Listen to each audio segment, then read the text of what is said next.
Okay, Barend, we're going to talk about the role of an ATS in an agency versus in an in-house team. Um, can you speak about the difference if we look at our clients and prospects in how they use their main recruiting system in their setup? I think there is one really big difference if you look at the in-house versus agencies. The ATS has normally two roles. One is guiding a process, making sure that applicants go through a process in a structured way.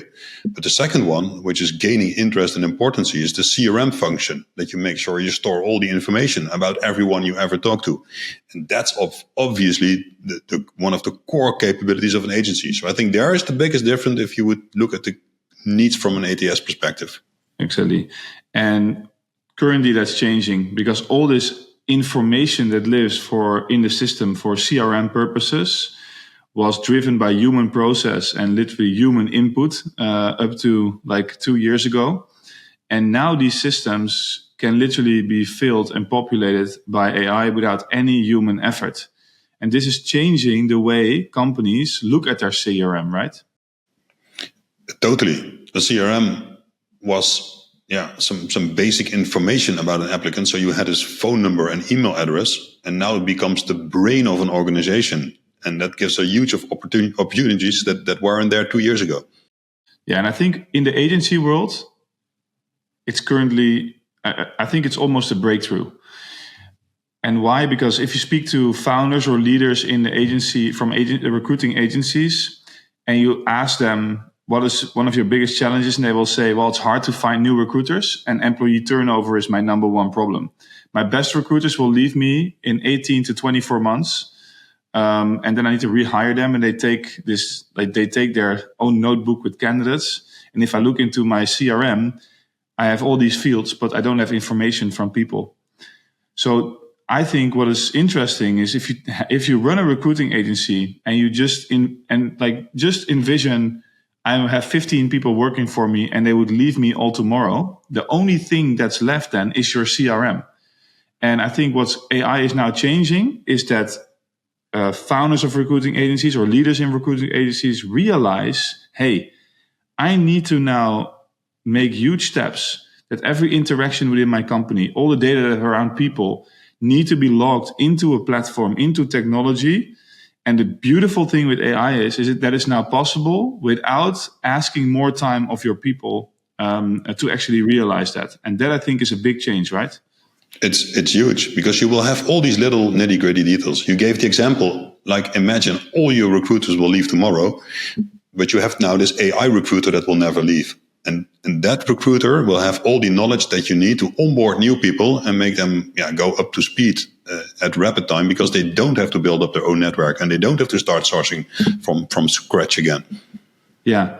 And it also means that if you are a brand as a recruiting agency, how often does it happen that you speak to a candidate with a consultant that leaves you and the candidate comes back after half a year, but you basically start from zero again? I've talked to the board of a recruiting agency, a big one, and they have 400 people. And they told me that 1 out of 15 candidates are interviewed twice by the same consultant over the course of a couple of years. And they literally ask the same questions and they ask the candidate the same thing because the information is just not somewhere collected in the company. That's a waste of time, but also if you look from a candidate perspective, that's pretty insulting, right? That you talk to someone who doesn't even remember the previous conversation, while for you maybe it was an intense moment considering a new job. Yeah. So maybe it's good to talk about how to do that. So I think step one is you need to make sure that AI is part of every conversation and interaction with the candidate. That's from already you do that with email, obviously, that's collecting information and connecting that to your CRM is quite an easy one. But in recruiting, the most important one is to be part of literal conversations over the phone, over online meetings or face-to-face meetings. Because if the recruiter is good, 90% of the time goes to client and candidate interactions, and those would be vaporware before you had all these AI possibilities. And I think setting up a structure that information is living and going to your ATS system or your CRM system is a very simple thing to do that will open up a complete new world of possibilities if you look at the information that you have then. And maybe you can give a practical example, Barend, of how that can impact the recruiter's ability to recruit better. I think on two very practical levels. One is if you look at your ATS, the number of data you store is always restricted because of the human capabilities. Now imagine if a recruiter did an interview from 1 hour and he had a week to take all the notes. Imagine a full week just filling in ATS systems. From that perspective, you can look at your ATS again because that capability is there now because AI can fill in all those fields. So that's about structuring information. The other thing is what you just explained. Recruiters sometimes have interviews with the same person after 6-7 months and have to ask the same questions again. By storing also all the unstructured information, by literally making sure that AI captures everything that's happening, the recruiter can ask the same questions to the AI colleague. So you don't have to ask the questions to the candidates because it's all somewhere stored deep in the systems. Yeah. It's actually funny that in many conversations, clients say, can you recommend me a new ATS because my ATS doesn't work? And then you ask, why does it not work? And then they say, well, it's not up to date. There's not enough information in there. And then we say, hey, but that's not a problem of your ATS. That's a problem of your people. And in the end, that to fill up your ATS is not part of the core reason why you are rewarding people to be successful, because that's about placing candidates, talking to them, not about, you don't get a bonus for updating your ATS, right? Exactly. And it's not helping you in the day-to-day business. No, that's true. People change ATSs every few years, but not often for really clear reasons that are not about human beings. It's actually funny that when the LLMs came up, everybody said, now this is the end of the ATS world because we now have different type of systems. But I think it could actually be the start of making this platform much more accurate and workable for people.